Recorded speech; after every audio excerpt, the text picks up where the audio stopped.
Hey, everybody. Welcome back to the Freedom Entrepreneur Podcast. I'm your host, Lindsay Sutherland, and business mentor. Excited to be with you today as we bring on another phenomenal guest. We have a serial entrepreneur who's going to really dig into the heart of the Rich Dad, Poor Dad real life experience. So, anybody who's ever kind of read that book and has been looking for some motivation or inspiration, this is the episode for you. Welcome to the show, Lance Cayko. He is an architect, entrepreneur, and podcaster, as well as co-founder of F9 Productions. We're going to get into more about what those things are, but welcome, Lance. I'm excited to have you here with us today. Well, don't miss an episode. Subscribe to this show on whatever podcast player you prefer, and follow me on Facebook and Instagram. Hey, it's Lindsay, and I want to pop in here because I know how overwhelming it can be to get started building an online business. I've even spoken with people who've paid thousands of dollars for help from people who are truly experts in this, and they're still feeling confused about what direction is right for them, or if their idea is even a good one. Listen, you don't have to guess or pray or hope or any of that. There is a way to test the market to ensure your idea is a good one, so you can launch with confidence. And that's exactly what I show you in this simple 35-minute video training.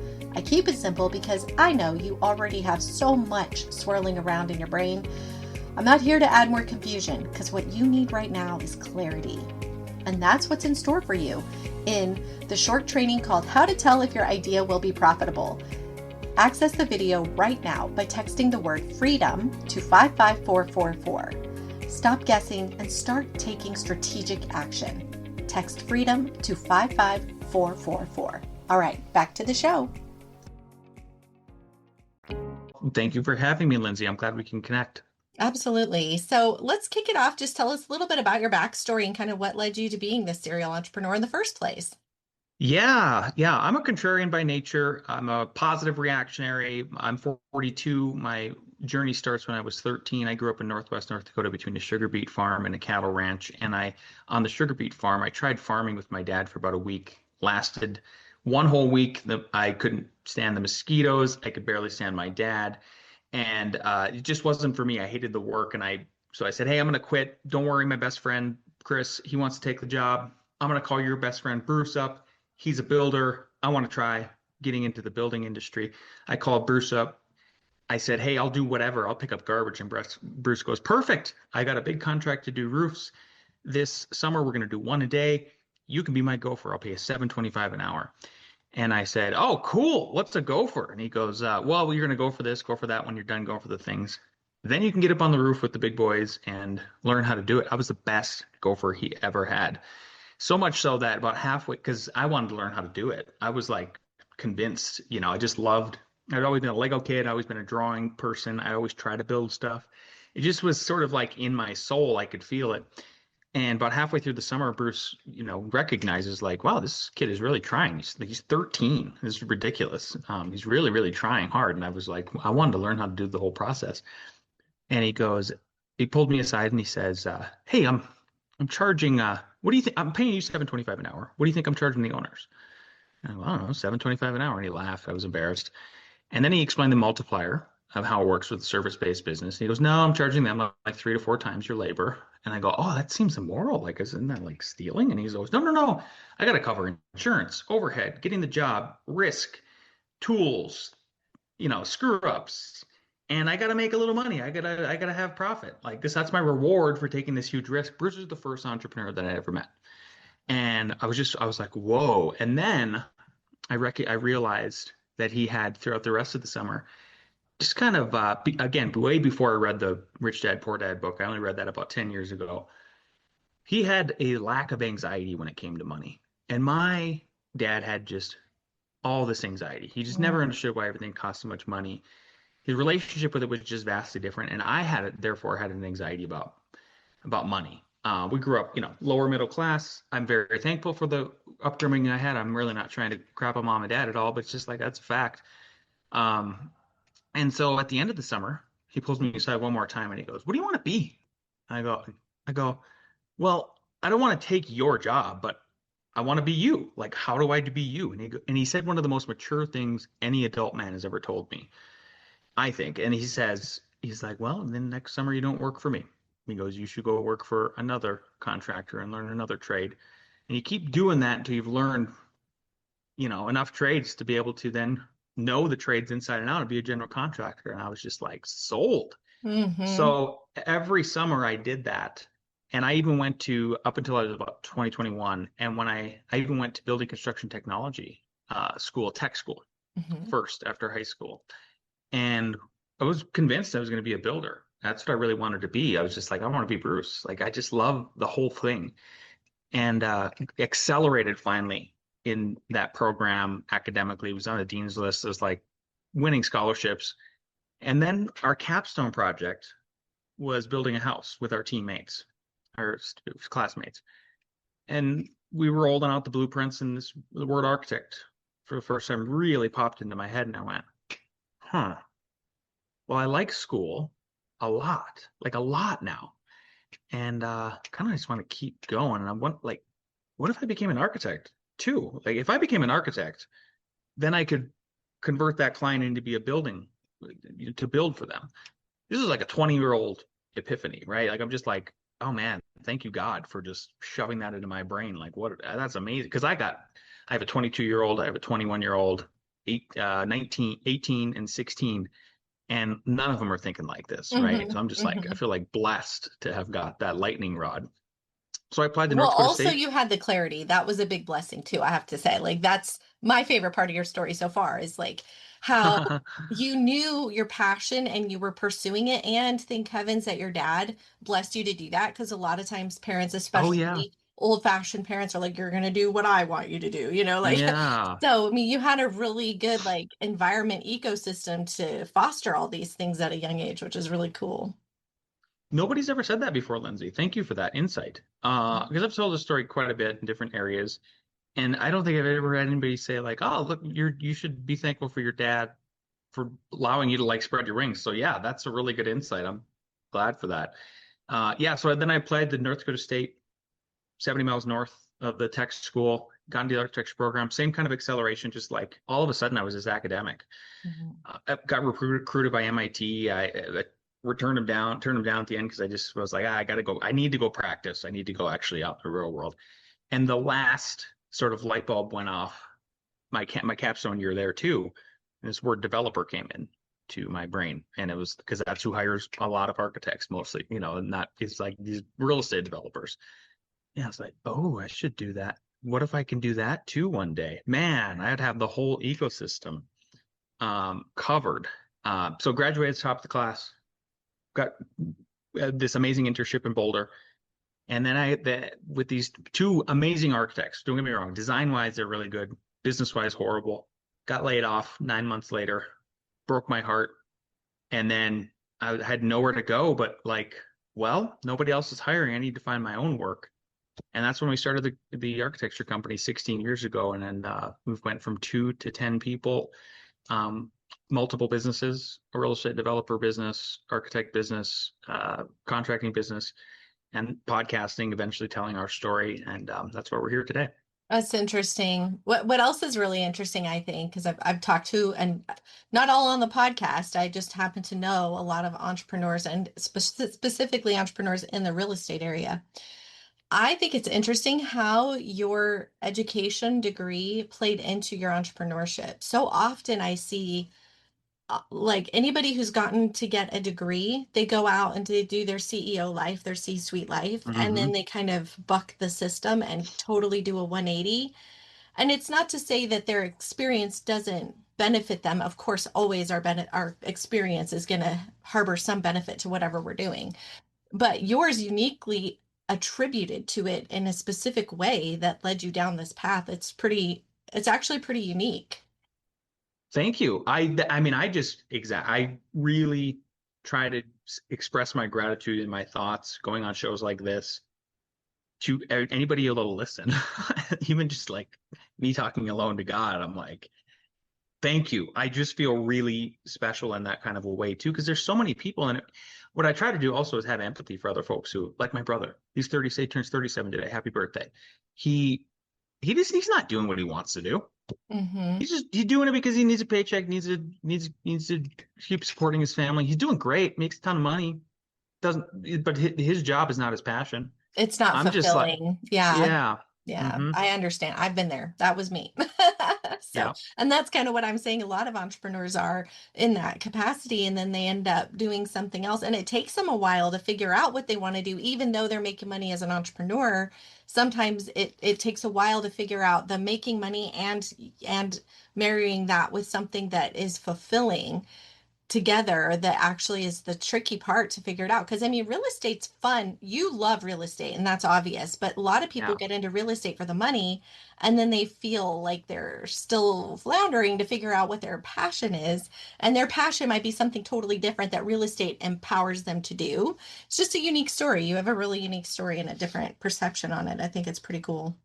I'd be curious, like, let's talk about what it was like for you starting your business. Okay, I mean, you didn't mention Bruce. Did he stay in your life to kind of give you any more guidance beyond that, or was it just that 1 year? I went and worked for Bruce off and on after that. Yeah. Not steady, but off and on. I would work for him. I'd come home every once in a while from like on a spring break or winter break, and I would try to get some, have some extra cash in my pocket and go work for him or stuff like that. What's really fascinating though is then we lost touch after I started my business. Maybe even a little bit before that. I think, yeah, yeah. Right before I graduated architecture school, well, I probably quit talking then. And then his wife reached out about 3 years ago, right when I had started doing guesting on shows like this. And she goes, "Hey, Bruce talks about you and thinks about you all the time. It'd be great if you just reach out to him." And I go, "Oh, sure. What's his number?" And she gives me his number. And the timing was really wild. I'm very much like, "Hey, this is Providence. Here's the fingerprints. This is not luck. Well, that is Hmm. luck, right?" And I go, "Well, hey, Bruce, your wife reached out to me, and I actually just recorded a show, and I talk about you all the time, but I don't think you realize how big of an impact you had on my life." And I text that to him, and he'll never admit if he like brought him to tears and everything, but it definitely moved him, is what his wife said. And then since then, I just was texting with him last night, actually. That's That's cool. pretty No, cool. that's Yeah, awesome. Yeah. yeah, I was curious because, when we go from work, it's one thing to go from working for somebody else and all of your education focused on the skill of construction and architecture. And I don't think they teach a whole lot about business management. I'm sure they do some. Um, what was that journey like for you? You're like, okay, I'm a free bird. I'm going to build my own business. I mean, that's not an easy feat. What was it like for you? yeah. You're right. They don't teach business more than maybe one or two credit courses in your graduate year. I just gave a lecture at Ball State actually virtually yesterday to one of them. You get just little sound bites. And that's okay. I mean, I'm a professor too I've been on and off at both CU and North Dakota State adjuncting. I'm convinced now after having going back to the university and teaching, I'm like, yeah, I think we should be just teaching design thinking. Business for architects should be on the job, but it should be through listening to shows like this. Like that's sort of the new age where we're at with information. So what was it like? It was like I had multiple businesses actually from about 19 and 20 until about 2025. I was basically like an independent contractor. I would go get myself and find work to do carpentry wise and all of that stuff. So I had a good primer for it just by putting myself out there and being okay with it. I mean, I just saw the freedom that Bruce had from everything. I was like, gosh, I got it. I'm like, why wouldn't I do this? Like, I'm I can sell myself. I can sell my services. I can go out there and pitch. I know how to put together an ad. Like this is not rocket science. It really isn't actually at the end of the day, right? I mean, yes, you can get into the nuances and the details and minutia. And we have a professional marketing firm, we pay like tens of thousands of dollars to now at our company. And you need that when you get to a certain level.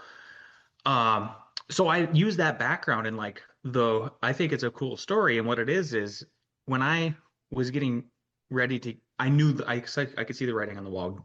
The layoff was coming. You just know, like Mm-hmm. What am I doing? Just scrolling around there's no work. Like, are you guys bringing me into work? I could just see it. It was ridiculous. Yeah. So I fell back on my handyman and carpentry skills. And what I did is Craigslist used to be really good back in the day, I felt like. You used to be able to post a lot more freely without money. It was less monetized. And then you could also write a little HTML. And you could I'm actually not, trust what people put out there more than you can. yeah, it was just less seedy. I feel like great, especially in the early 2000s, late Yeah. 90s. It was cool too. Everybody used it. So I fell back on Craigslist and I put out some ads knowing that it was coming. And what the ads were is this is sort of me again back to like what's the opposite? What's the contrarian take here? What's the positive reaction? So I went and looked up competitors. It was like, oh, who are my competitors? Because what I want to do is I want to go be invited into the houses of these housewives in Boulder who need help. And what would they rather see? Would they rather see what I was seeing online, which is like you could tell this is written by a gruff, not so pleasant man, maybe has a substance issue, not as professional. And that was the ad I was reacting to. So my ads came out and it was kind of funny. I mean, it's kind of like glazing myself, but it was like 25, smart, handsome, sober, master's degree, all these handyman skills. The phone just like it went nuts. So I did get laid off, obviously, like within that same week or two. And then I fell right into just working for cash for like 3 or 4 months until I landed a bunch of CAD work. And then the CAD work laid the base for the construction company. So then we carried that or sorry, for the architecture company. Then we carried that same sort of thought process through with the architecture company. And we literally used Craigslist, which is Mm-hmm. no architects were doing because they were just too high above it, right? Too Mm-hmm. foo-foo I above it. know exactly what you're saying. Yeah. And Yeah. that was the start. I like love that.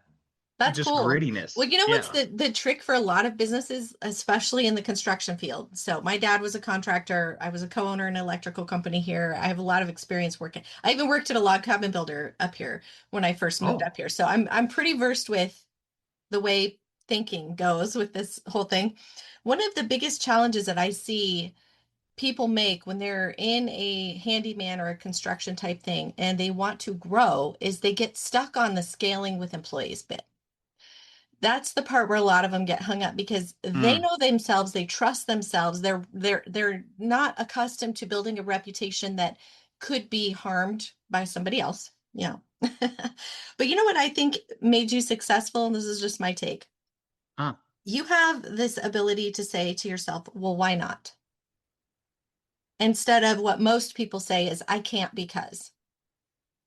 And that position of your mindset puts you in a position to see possibility versus all the reasons why something won't work. So you don't accept that. You just simply move forward with what until you figure it out. It's like, well, why not? What is it going to take to? And then your brain just finds the result, finds the answer. And that's, I believe, in a 30-minute conversation, that's probably what was the heart of what made you successful. I don't Yeah, know. no, Am I I think, off? no, I think you're right. And I think it ties into, there's this book I read last year, actually, this year, that made me understand myself better. I made my wife read it so she understood me better. My business partner read it. Anybody that'll listen, I try to tell them, like, it's called The Hypomanic Edge. And Okay. it's these stories of basically, they're either founding fathers or they're like tertiary to the founding fathers. So like Alexander Hamilton is one of them. Andrew Carnegie is one of them. Folks like that. And they talk about their psychology, about these dudes who did, crazy stuff and then eventually changed the world, right? The Carnegie, the name, it's everywhere, right? Carnegie Hall, Carnegie Libraries, like very, very big, Rockefeller, stuff like that. And I was like, oh, I guess I'm a hypomanic. Like these hypomanics in the positive sense. A lot of them are, fairly high IQ people, and they can see an opening or a niche like we did. And I did multiple times, and then we go like, oh, yeah, this is a done deal. Like all I got to do is move forward. And that's where I think that optimism ties into it that you Hmm. noted, Lindsay, is a lot of entrepreneurs I think have that. And it's, man, they get frustrated if there's any roadblocks. That's also part of the negative side of it, where it's like, no, no, we just said yes. We're just whatever it takes to keep going with the yes. Yes, I agree. That's true. Well, that is a great place to really land this, because I think at any level of business, whether you're just starting out or whether you've been at it and you're ready to get to the next level, I mean, you had multiple levels throughout your journey.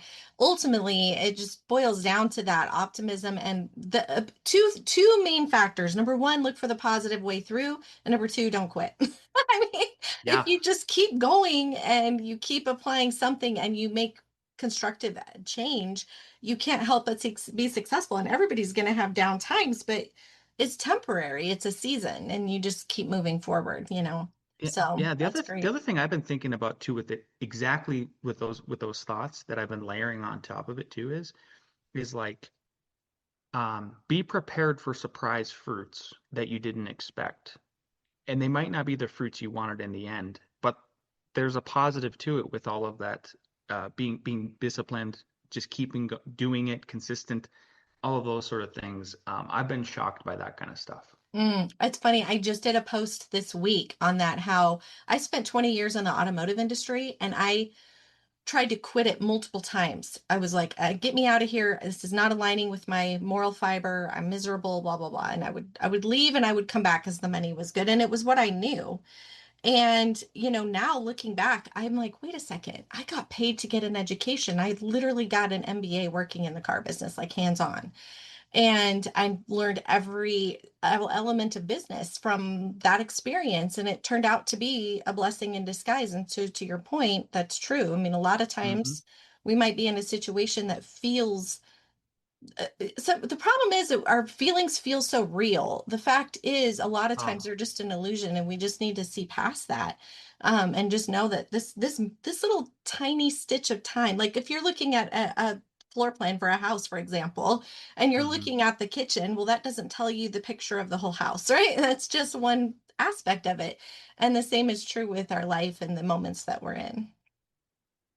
Yeah, I mean, that's why one of the other things I like to talk about is the law of polarity. Because you're right. It's like, so law of polarity is, there's a negative and a positive. It's a physical law. Electricity would not exist without it. In the last 3 or 4 years, it's been something I've been trying to just put out in the universe for people to think about. You're right about oh yeah, when I have this feeling, so something bad happens to me or you. We have this feeling and it feels so real, it feels so permanent.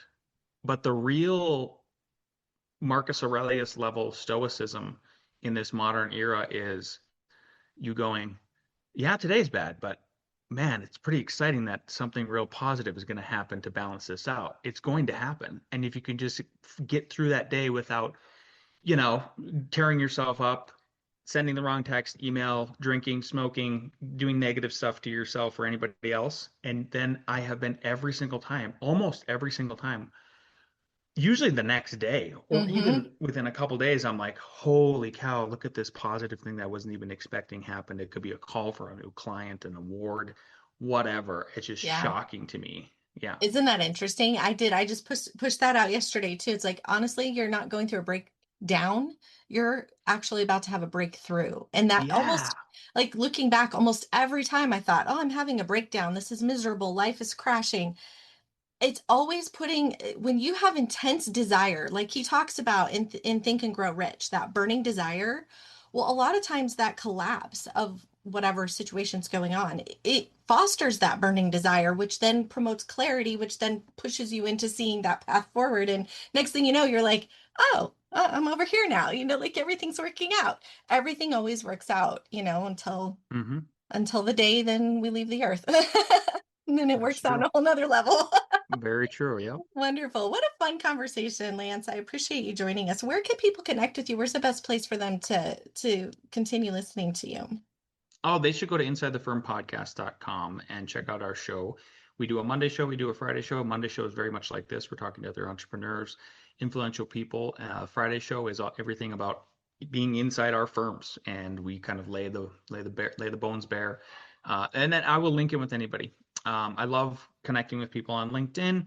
sharing and networking so they can look me up. I'm the only LANCE last name Cayko, Cayko. Very good. Thank you so much. Welcome.